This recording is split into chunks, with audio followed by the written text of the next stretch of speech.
isa po si Abraham sa mga naging perpekto sa harapan ng Diyos. Maging pong si Noah, at maging si Job, ay pinatutunayan ng banal na kasulatan na mga taong naging perpekto sa harapan ng Diyos. Okay? May sinasabi, nobody is perfect. Yes, nobody is perfect but you. Pwede. Diba? Nobody is perfect but Noah. Nobody is perfect but Abraham. Ito madami na. Hindi na pwedeng sabihin nobody is perfect. Because Abraham is perfect.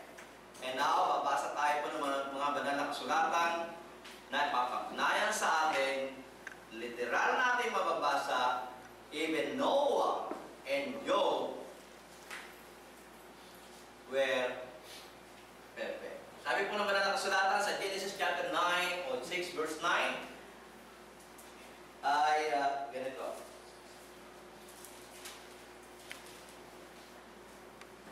Ito ang mga lahi ni Noe. Si Noe ay lalaking matuwid. At At noong kapanahunan niya, si Noe ay lumalakad na kasama ng Diyos. Di ba yung utos ng Diyos kay Abraham? Lumakad ka kasama ko at maging perfecto. Si Noe, ganun po. Lumakad si Noe kasama ng Diyos at naging perfecto. Sabi there, these are the generation of Noah. Noah was a just man and perfect. Yung pagiging just righteous po yun. In his generation, and Noah walked with God. Ipapatunay po ang banal na kasulatan, hindi lang po si Abraham ang naging perfecto, maging si Noah o si Noe ay naging perfectong kasamang lumalakad ng Diyos. Ayon po sa Job chapter 1 verse 1, sabi po ng banal na kasulatan, there was a man in the land of Uz, whose name was Job.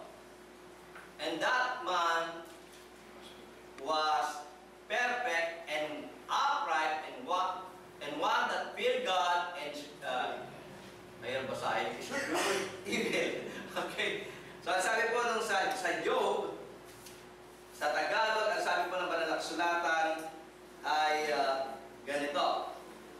May isang lalaki sa lupain ng Uz na ang pangalan ay Job, at ang lalaking yaon ay sakdal at matuwid at natatakot sa Diyos at humihiwalay sa kasamaan.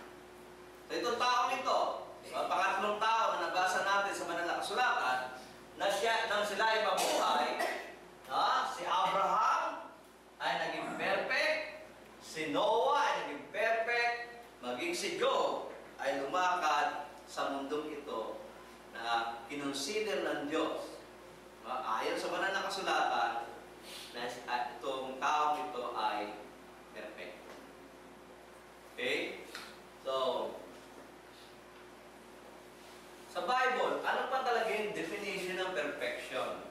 Kasi, dito nga tayo nagkakaroon ng problema. Kaya, mayroong mga nagre-debate sa atin. Mayroong tumatanggi sa araw na ito. Miski na literal na nababasa sa Biblia, tinatanggihan. Kasi nga, iba yung pagkaunawa nila sa salitang perfection kaysa sa itinuturo ng Diyos. Ang babasahin po natin, may kinalaman sa Hebrew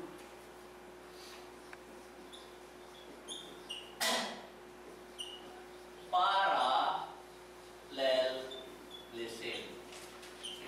Okay, ito po yung poetry ng mga Hudyo. Na kung saan yung poetry nila, yung paggawa nila ng mga tula.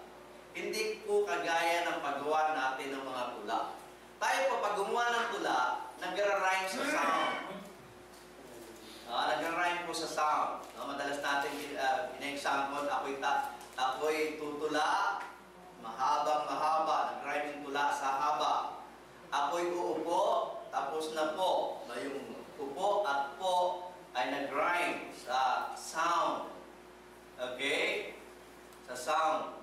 Pero ang mga Hebrew, gumawa po ng tula, hindi po sa sound sila nag-rhyme. Sila ay nag-rhyme sa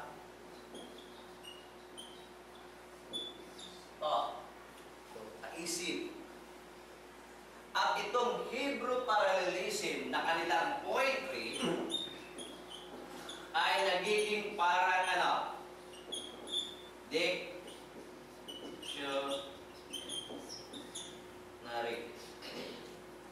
Dito na i-define kung ano yung gusto nilang sabihin.